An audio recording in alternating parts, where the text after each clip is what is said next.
Apa kabar hari ini Bu? Alhamdulillah. Amin. Alhamdulillah Bu ya. Mohon izin sebelumnya Bu, saya dari pendidikan guru penggerak mendapatkan tugas Bu mengenai demonstrasi kontekstual modul 3.1 yaitu wawancara bersama pimpinan sekolah. Kebetulan Ibu selaku pimpinan atau kepala di sekolah, kiranya Ibu setuju untuk melakukan proses wawancara Bu bersama saya Bu. Iya, iya. Alhamdulillah Bu ya, Ibu di sini sebagai pimpinan DP Takot ada beberapa hal atau beberapa pertanyaan Bu yang ingin disampaikan. Yang pertama, selama ini bagaimana Ibu dapat mengidentifikasi kasus-kasus yang merupakan dilema etika atau rujukan moral? Jadi gini, yang termasuk dilema etika, di mana situasi yang terjadi harus memilih dua pilihan yang sama benar secara moral, tetapi bertentangan lain halnya dengan rujukan moral, dapat mengambil keputusan berdasarkan benar dan salah. Kemudian selama ini bagaimana Ibu menjalankan pengambilan keputusan di sekolah Ibu, terutama untuk kasus-kasus di mana ada dua kepentingan yang sama-sama benar atau sama-sama mengandung nilai kebajikan? Di sini Ibu mengambil tentu saja keputusan yang tepat untuk kebaikan semua. Akan tetapi dengan mengidentifikasi dulu permasalahannya. Apa faktor penyebabnya agar bisa mengambil keputusan itu dengan tepat. Kemudian langkah-langkah atau prosedur seperti apa yang bisa Ibu lakukan selama ini? Jadi selama ini dalam mengambil keputusan itu biasanya dengan mencari akar permasalahan, dengan yang sebenar-benarnya siapa saja yang terlibat di dalam permasalahan tersebut, dan kemudian mencari solusinya. Lalu hal-hal apa saja yang selama ini Ibu anggap efektif dalam pengambilan keputusan pada kasus-kasus dilema etika? Ibu bisa aja musyawarah, berbicara dari hati ke hati dengan pihak yang terlibat ya, bersikap tenang, harus dapat mengambil keputusan diperlukannya. Jadi pikiran yang jernih agar permasalahan tersebut bisa terselesaikan.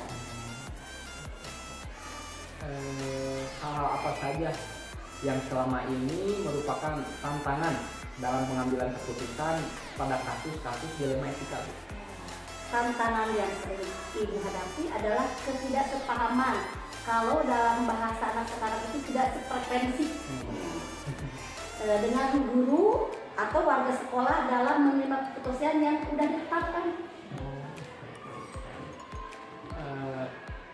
Lalu apakah Ibu memiliki sebuah tata cara atau jadwal tertentu Bu ya dalam sebuah penyelesaian kasus dilema etika? Apakah Ibu langsung menyelesaikan di tempat atau memiliki sebuah jadwal untuk menyelesaikannya? Bentuk atau prosedur seperti apa yang Ibu jalankan? Selama ini Ibu untuk mengambil keputusan tidak ada jadwal tertentu dalam menyelesaikan masalah, karena jika dibiarkan masalah tersebut akan berlarut. Makanya dengan itu Ibu selalu langsung menyelesaikan masalahnya secara tidak ditunda-tunda dulu. Kita langsung ya responsif berarti untuk menyelesaikan konflik secepatnya. Kemudian Bu ya, adakah seseorang atau faktor-faktor apa yang selama ini mempermudah atau membantu Ibu dalam pengambilan keputusan dalam kasus-kasus dilema etika? Ibu kadang-kadang bermusyawarah dengan orang-orang berkompeten yang bisa mengarahkan dalam penentuan solusi yang tepat dan baik itu gitu ya, dengan orang-orang yang sudah berpengalaman, berkompeten. Itu dia. Nah sekarang Bu, ada sebuah pertanyaan pamungkas Bu ya.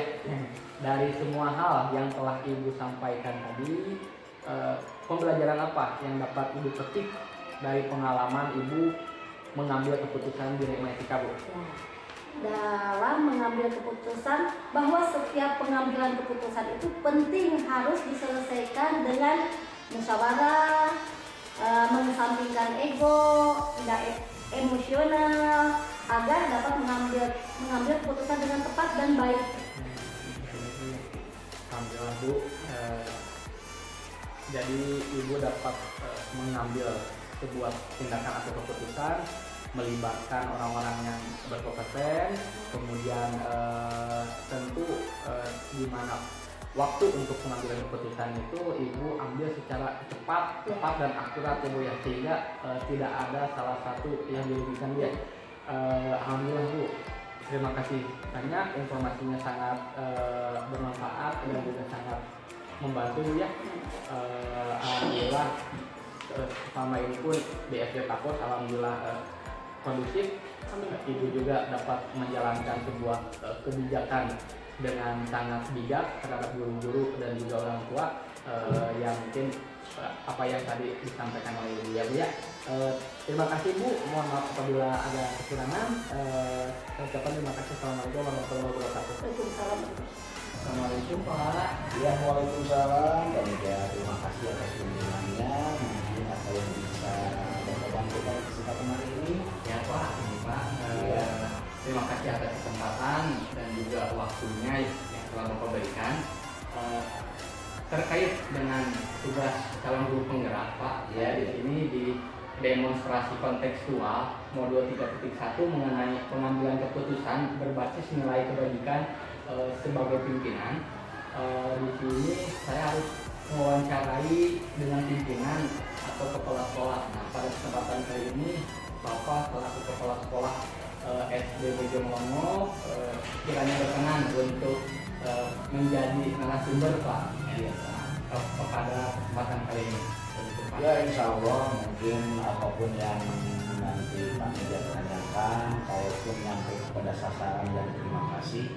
Kalaupun apa yang ditanyakan tidak menyampai atau tidak terkena terhadap sasaran, barangkali mohon maaf saja ya. Tapi insya Allah saya selaku kepala sekolah akan berusaha menjawab sesuai dengan apa yang diinginkan. Itu barangkali ya. Tapi pertanyaannya karena yang sulit, karena mungkin Bapak pada hari ini tidak ada persiapan dulu, karena mungkin panitia tidak konfirmasi ini mengadakan wawancara pada kesempatan ini. Pokoknya apa adanya ya. Baik Pak. Sebelumnya Ya. Bapak sudah menjadi kepala sekolah berapa tahun Pak?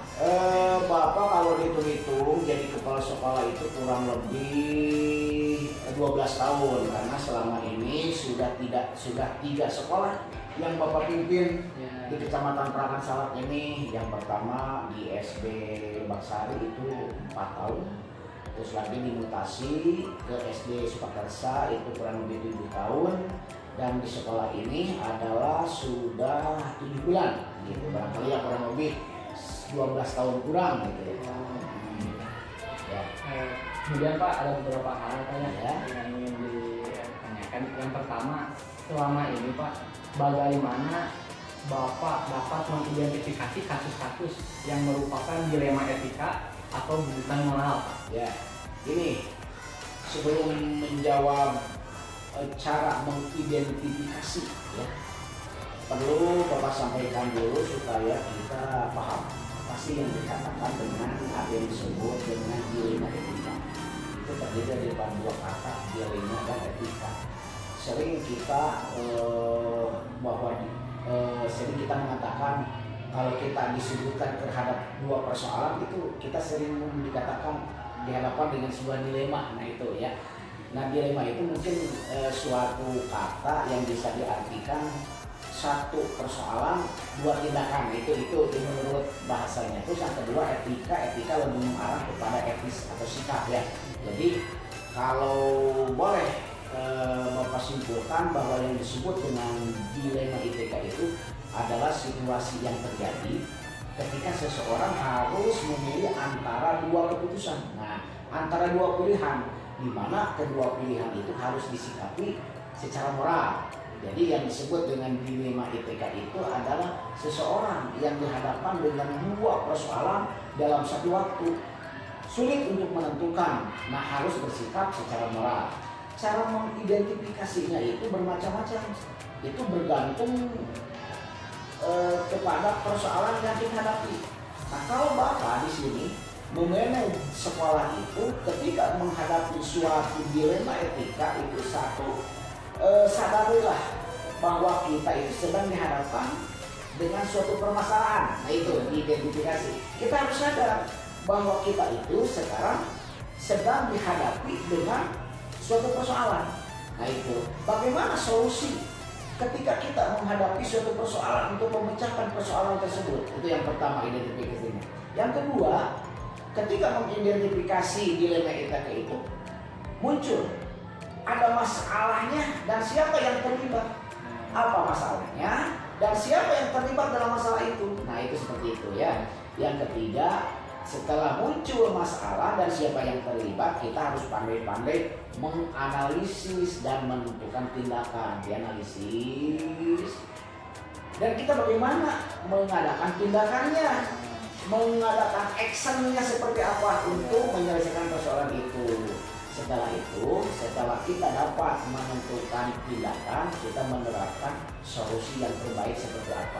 Sebab menentukan atau mengidentifikasi persoalan yang memiliki dua opsi itu kita harus bijaksana di dalam menerapkan solusinya. Ada solusi yang masuk, ada yang seperti yang terakhir adalah menginventarisasi dan mengadakan tindak lanjut, mengevaluasi dan mengadakan tindak lanjut. Dievaluasi sejauh mana dampak positif dan negatif daripada penyelesaian persoalan itu. Ya, jadi harus ada bagaimana dampak positifnya setelah persoalan itu diidentifikasi dan bagaimana tindak lanjut ke depannya. Nah, itu barangkali jawaban yang pertama ya.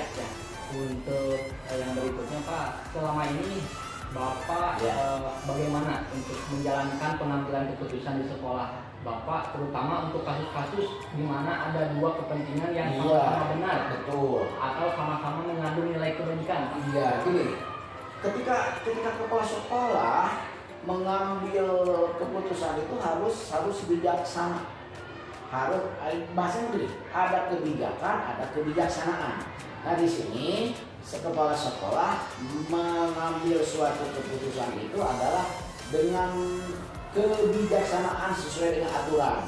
Jadi artinya mengambil keputusan tidak dengan hati nurani kepala sekolah sendiri, tetapi disesuaikan dengan kondisi dan regulasi yang ada. Pertama, mengidentifikasi masalah, ya, identifikasi masalah sekecil apapun yang ada dalam konteks persoalan ini kita identifikasi. Dari masalah yang ringan sampai masalah yang terberat diidentifikasi dulu, ya.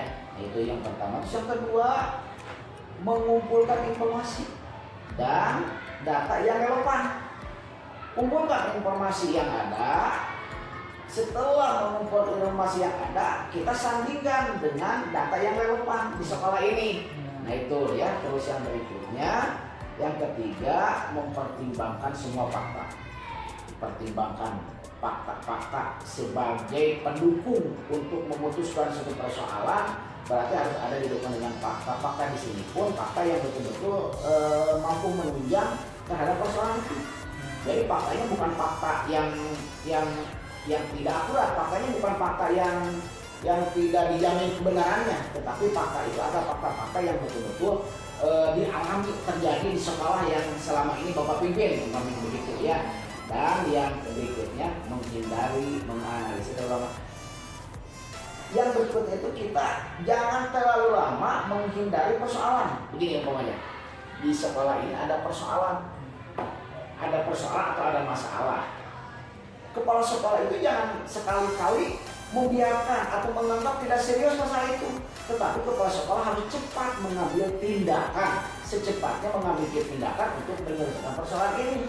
Kalau persoalan ini terjadinya tanggal ini, kita selesaikan persoalan ini dalam waktu, ya kalau lebih bagus 24 jam. Nah, keputusan harus cepat selesai. Jadi kalau ada persoalan di sekolah itu atau di mana, di lingkungan atau di lembaga, kita jangan sekali-kali membiarkan kepala sekolah melarut-larut persoalan. Kalau Bapak di sini, kalau muncul suatu masalah atau persoalan di lingkungan sekolah, dengan cepat tanggap harus selesai pada saat itu juga. Karena kalau masalah berlarut-larut, masalah ini juga belum selesai, muncul lagi masalah yang baru.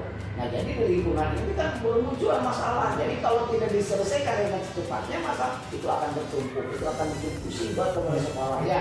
Nah, itu barangkali Pak Pemilihan ya. Tadi Bapak sudah mengemukakan mengenai langkah-langkah itu Pak ya, atau prosedur apa yang harus dilakukan. Kemudian ini untuk yang keempat, hal-hal apa saja yang selama ini Bapak anggap efektif dalam pengambilan keputusan pada kasus-kasus dilema etika. Ini kita harus mendalami dulu persoalan yang sebenarnya.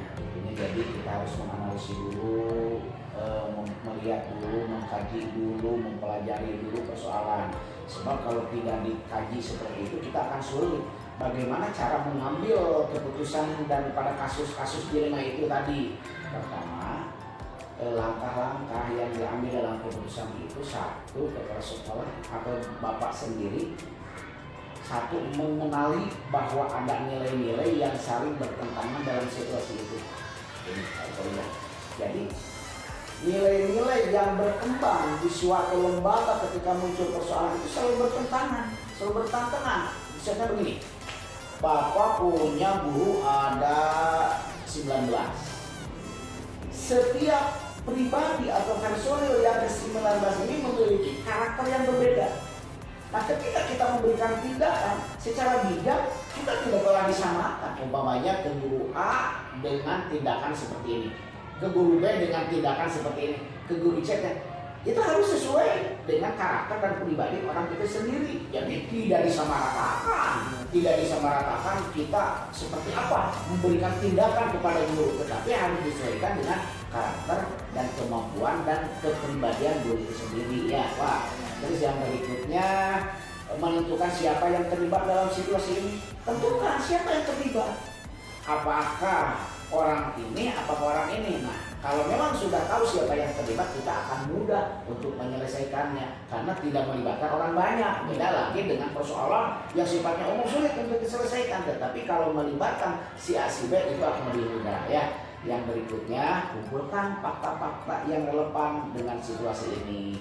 Kumpulkan fakta-fakta yang relevan yang mengacu kepada kegiatan ini supaya untuk lebih mudah dalam menyelesaikan persoalannya ya. Barangkali itu, dan kita harus mampu menguji mana benar, mana salah. Nah, itu pengujian, itu dalam langkah-langkah kasus dilema etika. Kita harus mampu bagaimana kita cara menguji persoalan itu benar dan persoalan itu salah. Itu ya.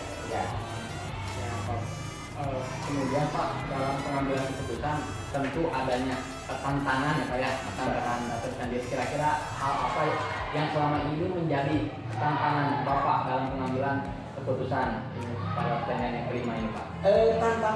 Tantangan itu banyak Pak. Tantangan itu banyak yang selama ini ya menjadi artinya keputusan pada kasus-kasus di rumah itu. Tantangan itu yang selama ini yang Bapak rasakan, yang pertama kurangnya data yang dapat diandalkan. Itu begini. Jadi ketika ada persoalan, masih ada di parabukti mana itu gitu. Masih ada parabukti mana gitu. Apa sih yang dipersoalkannya? Cek bahasa Betawi itu mah urusan parabukti paisan kosong.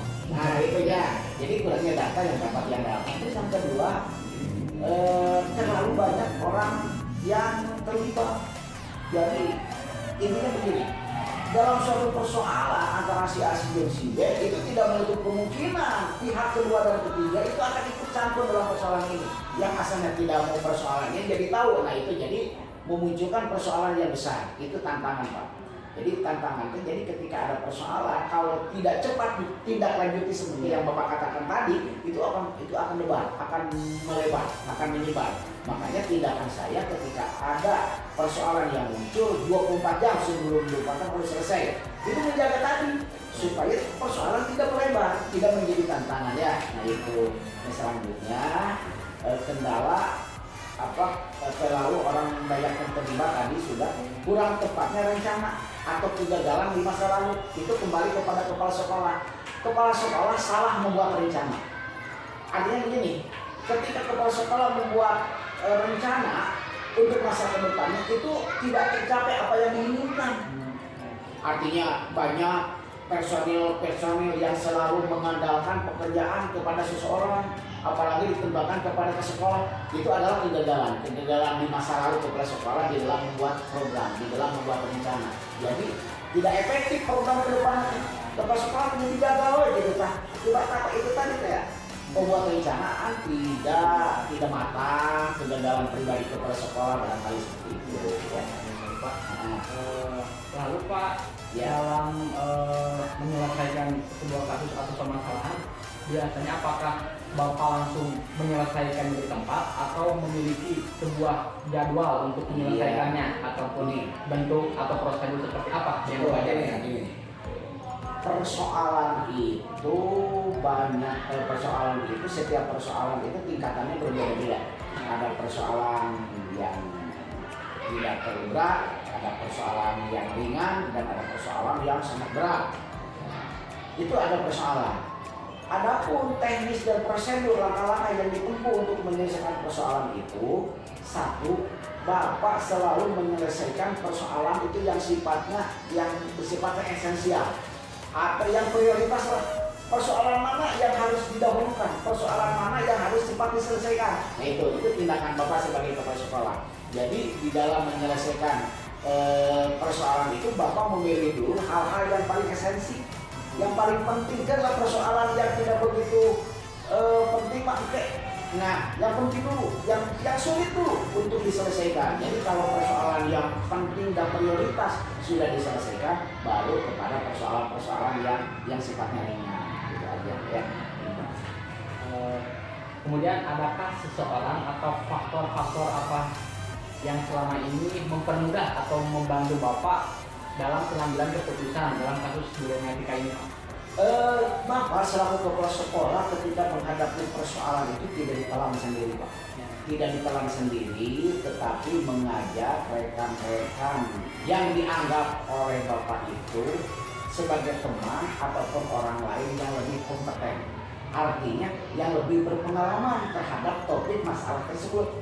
Nah gini, walaupun Bapak sebagai kepala sekolah ketika ada persoalan yang tidak dapat diselesaikan, Bapak pun meminta bantuan kepada siapa? Yaitu kepada orang yang lebih kompeten dan berpengalaman dalam masalah ini. Tidak menutup kemungkinan kalau guru senior bisa diajak bicara dalam itu, bisa diajak bicara. Ataupun ada lagi orang yang lebih jabatannya lebih tinggi daripada sebagai pengamat, itu bisa dijadikan sebagai artinya tempat meminta pengalaman menyelesaikan masalah ini. Jadi intinya faktor yang mempermudah dalam pengambilan keputusan ini adalah teman ataupun orang lain yang lebih kompeten atau berpengalaman terhadap topik atau masalah ini.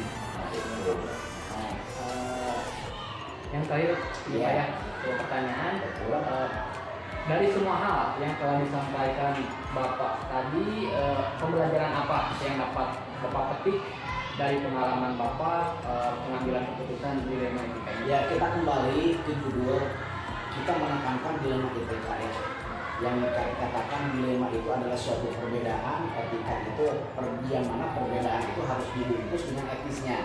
Nah jadi dari dilema etika itu dapat kita ambil satu kesimpulan, satu pembelajaran.